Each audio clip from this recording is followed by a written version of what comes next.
This is going to be the biggest and the best. Richard Kessler spending $250 million that the world will beat a path to a former power plant on the west end of River Street. It's the largest private project ever done in the history of Savannah. For the past 100 years, this whole end of River Street, this whole west end, has been set apart from what the public can come and enjoy. I said to the president of Georgia Power, I'm going to buy this building. A look inside Plant Riverside on this edition of Prime. America first. On Wednesday, ground was broken on Project Riverside, a massive redevelopment of a part of River Street that hasn't been a part of the city's consciousness for over a century. Mayor Eddie DeLoach says the impact will be far-reaching. We really don't have an idea of what this means because it's so big. So the only thing we know is it's going to be a powerful influence on this whole far end as far as the people working, opportunities for people to have. It's just going to be a great day for them. It's a great day for Savannah. Even before Wednesday's public event, WTOC Prime got an exclusive opportunity to go inside Plant Riverside and inside the head of its founder. Good morning, good morning. Richard Kessler owns the mansion on Forsyth Park and the Bohemian on River Street, in addition to 9 other luxury hotels from Orlando, Florida to Beaver Creek, Colorado. He recently added the Armstrong House at the northern end of Forsyth Park to his acquisitions. But I've always admired the building. I think it's the most beautiful, one of the most beautiful structures in the city. And so when it was funny, I was riding by it one day coming from the mansion, and I looked at it and I said, you know, I believe that could be bought. Welcome to Plant Riverside. Plant Riverside. But the Armstrong discussion is for another day. On this day, he wants to talk about a part of the city that has been off the public path for more than a century. What we're developing is nothing like it, frankly, on the East Coast, and there's nothing of the quality level we're developing that's in Savannah today. I don't think it'll ever be anything of similar quality. The site Kessler is referring to is on the west end of River Street, where MLK Jr. Boulevard dead ends into the Savannah River. I think we all knew that the power plant, when the time was right, would be the keystone of the historic district once again. This site at the end of West Broad Street, today Martin Luther King Jr. Boulevard, and the river has for centuries been main at main in Savannah, and it's been off limits for about 100 years. The new stage will be coming out, it kind of lines up with this. So the new stage will be out here about, first of all, the walkway comes out 20 feet, Okay. and the stage goes to about 20 feet beyond that. So you can imagine. So the walkway would be up like right here? Yeah, through, and the stage is kind of into that walkway, you Oh, might wow. say. So the stage, the whole thing is out about 50, 60 feet out over the water. What's envisioned for the site is much more than a hotel. The idea is to create an entertainment district anchored by 4-star accommodations. It turns out this property is right in the bend of the river. Okay. And the advantage of that is when you're up in these rooms and you up on the roof, when these ships come in, it'll look like the ships are coming right at you. Oh, wow. It has retail, it has restaurants, it has hotels, it has community facilities, it has a park, it has all these things. My friends Rockbridge is doing this hotel here. It's a 3-star hotel. Kessler notes his development, which has been in the planning for 4 years, has already drawn other commercial developers. Once they saw what we were doing, before that you could have bought the site. Once they saw the magnitude of what we were doing, that encouraged them to go forward and do their hotel on their site. Interesting. So, I did not know that was going to be there. yeah, yeah, that's what that is. Okay. And so you're talking about, see the ripple effect? That's the first ripple right there. This is where the couples would love to come. Not even counting the ripple effect, Kessler says Plant Riverside will light up the city's cash registers. We believe we will employ about 700 people in that complex, 700.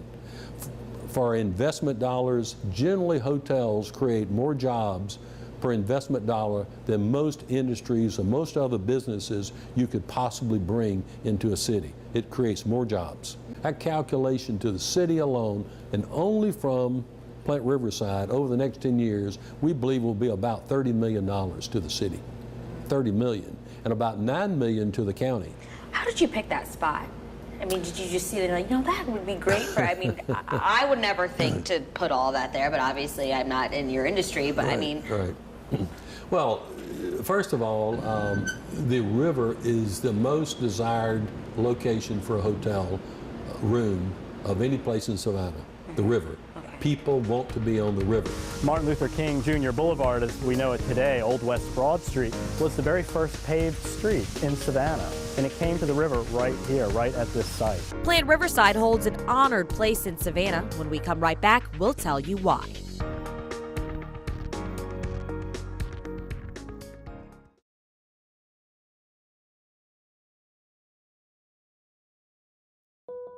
In 1913, Savannah's leadership, working under the light of electric moons that rung the city, fancied themselves progressive.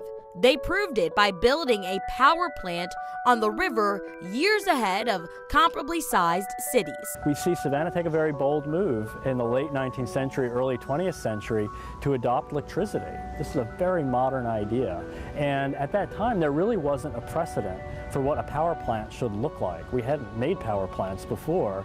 So what we see here and what we've inherited today, now 100 years later, is a magnificent building that was designed by the firm of Stone and Webster. And they spent a lot of time thinking about how power should be perceived as in terms of a city's larger civic identity, something that we weren't afraid of, because it's almost mystical. Even before that momentous innovation, West Broad was the city's most important street. The city has always looked to the river for its needs over many centuries. And this site, actually going back to the very beginning when Savannah was laid out, was in fact the original port of the city. It's where the river met land on the west side of Savannah, and the west side of Savannah was the gateway to the rest of the United States. So the site of Plant Riverside is approximately 1,000 feet of water frontage on the Savannah River. And through its earliest years, this site was always main at main for Savannah. If you think about Savannah's position on the East Coast, the Savannah River takes us out to the Atlantic Ocean and onto the world. And if you come into the west side of the center city of Savannah, what we know today as the Oglethorpe Plan, the historic district, the west side is our connection to the rest of America. Christian Sutil is the dean of the Architectural School of SCAD and also the man who envisioned the new SCAD Museum, the city's proposed canal district, and the K building on Ellis Square. Okay. This is a masonry smokestack for that use. He believes that the opening of Plant Riverside returns the city to its historic roots. It's a very challenging project, but the transformational possibility of this project to take part of Savannah that is unknown today. It's not part of the experiences that we enjoy as a community. 4 acres of land on the waterfront, and really find a way to knit that into the experience of being in Savannah, enjoying the waterfront, connecting the dots, and really bringing the Oglethorpe Plan, the National Historic Landmark District, back to the river. Since 1912, since really 1910 when they started building it, We did. Did you watch it? no public had access to any of this 1,100 feet. Yeah, I mean, So over 100 years, Yeah. it was all fenced in because Yeah. it had an industrial use that was important to Savannah. Now for the first time since these 100 years, you got this access to the river for the public. You have this access to the river for the public. You have this access that's coming through here. You have this access coming through here to outdoors. And then you have this one here. Yeah. So we've got 4 accesses to the river for the public that it's never had. We're going to indent it about 1 foot so that we can actually display art all along this front, which is part of the art gallery for sale.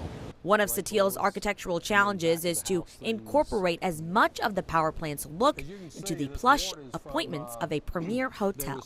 Everywhere we can expose some of the old big steel pretty, structure, we yeah. will. For example, all this stuff will come off of here. And see your steel beams, you see the size of your steel beams? That steel beam is there, and all that concrete will come off. All that'll be cleaned up, it'll be painted like a dark gray or a dark brown. All your steel will be. So when it's all done, this will be very structural looking, and it'll look like a power plant. All these were what we call heat sinks for the power. And we're going to use this, we're going to close it off and make wine storage out of this. Looks like wine storage, doesn't it? Yeah, like a cellar, yeah. We'll probably take out this group here so we can expand the bar all the way to here for seating and whatever. But Plant Riverside is imagined to be much more than a power plant.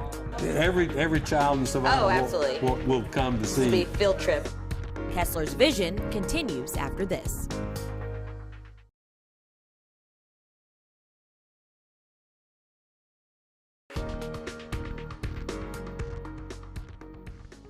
Richard Kessler grew up in Effingham County, a descendant of the Salzburgers who came to Georgia in 1734.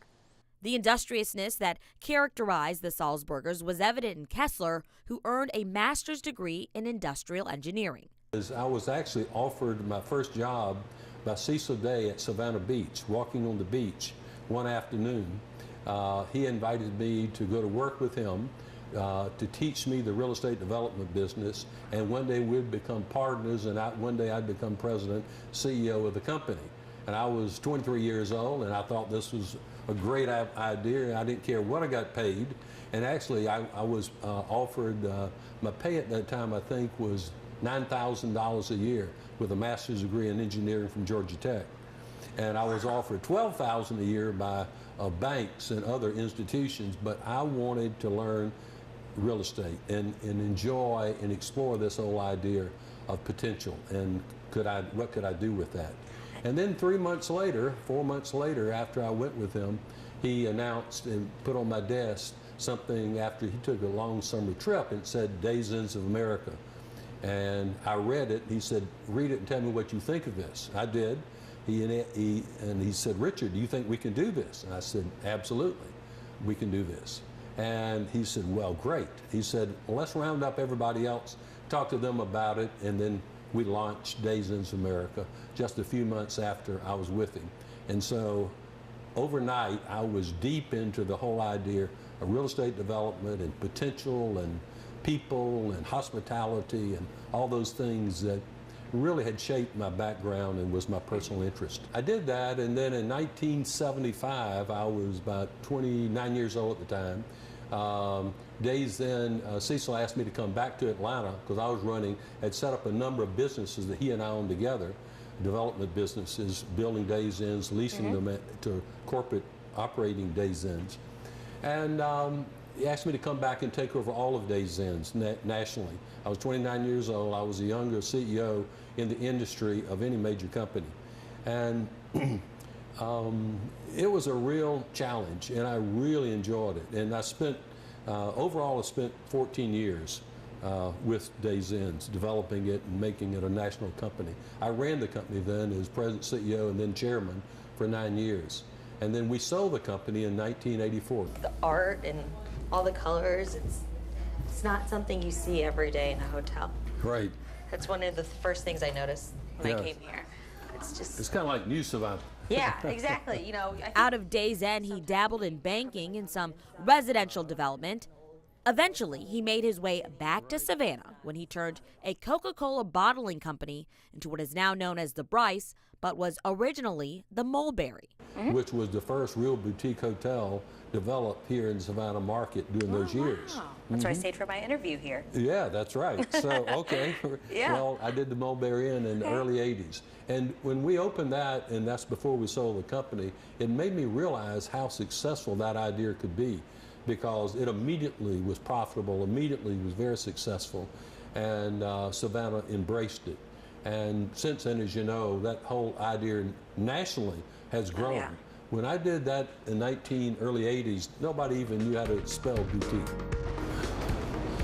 Yeah, you get a good view from here. Yeah. Just ahead, we'll look at the things that set the Kessler Collection properties apart on WTOC Prime.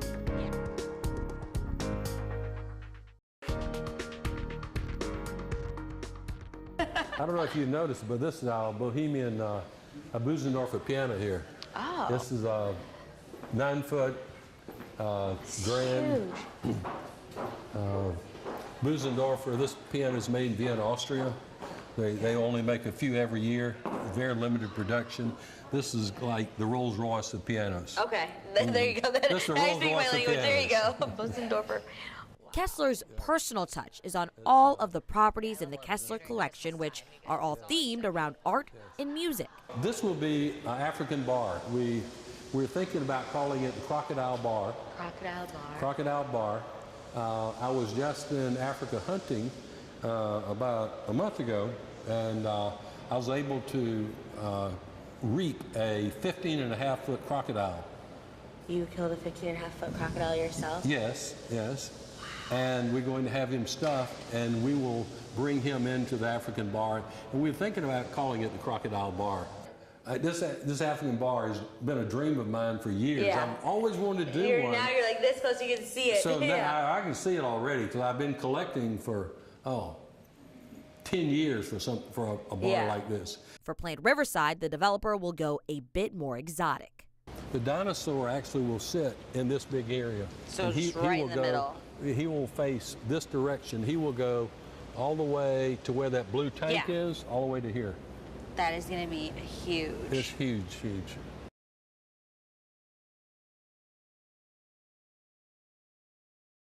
But he knows that his biggest asset is the same one that brought the Salzburgers to Savannah. You'll be able to throw a tennis ball and hit the boats, I think, when the ships come by.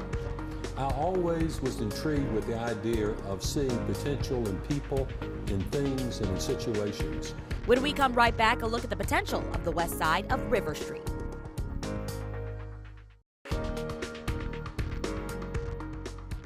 With upward of 14 million tourists coming to Savannah each year and 11 hotels currently in some phase of development, some locals wonder if we're overbuilding. You can't throw the baby out with the bathwater here because the baby is critical to our future. The bathwater, we need to clean up the bathwater, and there's a lot of ways to do that. Traffic is certainly one way, but that's probably the biggest thing that people complain about. So if we can fix that, and it's fixable, to a great extent it's fixable, we fix that, a lot of the tourism questions then goes away. As far as too many hotels or whatever, I think you have to let the economy decide that.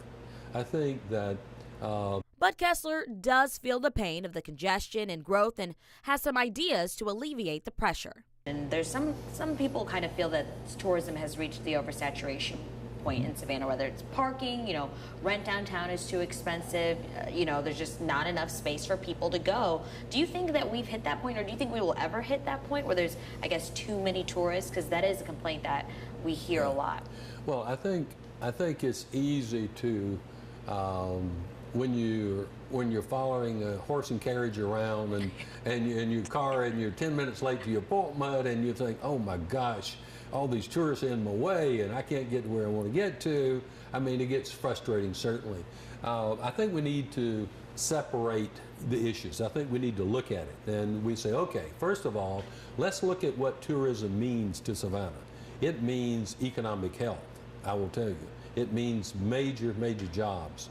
If you took the tourism out of the city, there would be thousands and thousands and thousands of jobs that would disappear overnight. And millions of dollars. There'll be millions and millions and millions and millions of dollars of tax revenues that would disappear that support the things that the citizens enjoy. So tourism is part of Savannah. That is, in a sense, it defines Savannah to a great extent. So let's then look at what are the things that aggravate us from time to time. Traffic, right? How do we really think through our traffic control? For example, I've spent some time down on River Street. I try to eat outside in front of the Bohemian, for example, and eat lunch. Well, it's great until two big buses come, park right in front of the hotel, and the buses are running, pouring out the smoke and the fumes, and here I am trying to eat, and other people trying to eat and enjoy the River Street, and all we can hear is a roar of a bus and smell of gasoline fumes. That is not what we need to be doing. That is negative part of tourism, but it's not a necessary part of tourism. Is that what I would propose is that as well as delivery trucks, by 8 o'clock in the morning, all trucks and buses would be off of River Street, period. And it becomes only cars, and maybe later sample or even experiment with taking the cars off in the future of River Street and see what that does. But certainly the easy, obvious first step is take off the buses, take off the trucks until let them come and serve their places just like our places. We have to serve them then by 8 o'clock in the morning, and then it starts cleaning up River Street, for example, and takes away that negative of what tourism sometimes brings and the images we have of it. Then the same kind of thing as we look at the traffic around the parks. We need to think about how do we control that traffic in a way, and who's allowed on certain streets at certain times of the day. Part of Plant Riverside will be a parking deck that includes public parking. That lot will be wrapped in a hotel. Add music, a monument to Dr. King, splash fountains, and 2.5 acres of open space, and you begin to believe Kessler's assertion. I don't do anything to take things backwards. For WTOC Prime, I'm Cyria Sandlin.